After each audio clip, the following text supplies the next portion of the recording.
আমরা যদি আমাদের লক্ষ্যে পৌঁছাতে চাই, আমাকে আমার নিজের সাথে, আপনাকে আপনার নিজের সাথে আলোচনা করতে হবে যে কোন কোন জিনিসের জন্য আমরা আল্লাহর প্রতি কৃতজ্ঞতা প্রকাশ করব।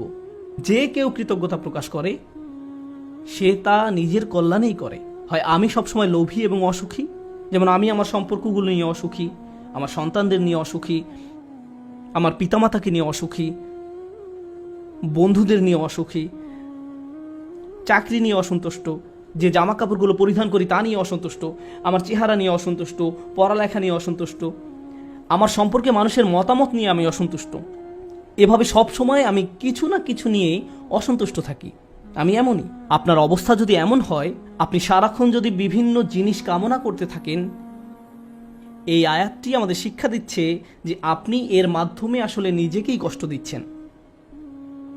আপনি নেগেটিভ চিন্তার মাঝে নিজেকে ডুবিয়ে রাখছেন, আর এটা আপনাকে অসার, নিস্তেজ বানিয়ে ফেলছে। প্রকৃতপক্ষে কৃতজ্ঞতার জিন্দেগি পরিত্রাণ নিয়ে আসে। এটা আপনাকে নেগেটিভ চিন্তা থেকে মুক্তি দান করে, ফলে আপনি অনেক বেশি কর্মক্ষম থাকেন, সক্রিয় থাকেন।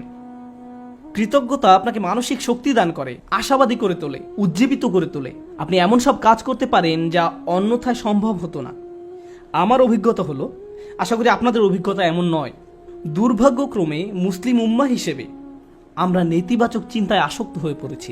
আমরা নেতিবাচকতায় এমন আসক্ত যে কাউকে উম্মার জন্য কিছু করতে দেখলে বলি, কি লাভ এসব করে, কোনো কিছুরই পরিবর্তন হবে না। তার কাজে ভালো কিছু দেখার পরিবর্তে আমরা বলি, আরে ভাই এতে কোনো লাভ হবে না, কোনো লাভ হবে না,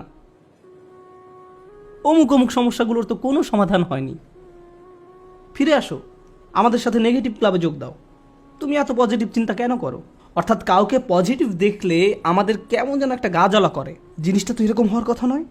কেন আমরা তাকে আবার নেগেটিভ জগতে ফিরিয়ে আনছি না? দুঃখজনকভাবে কখনো কখনো এই মনোভাব এমন মানুষদের মাঝে দেখা যায় যাদেরকে আমরা অনুসরণ করি, যেমন পিতামাতা।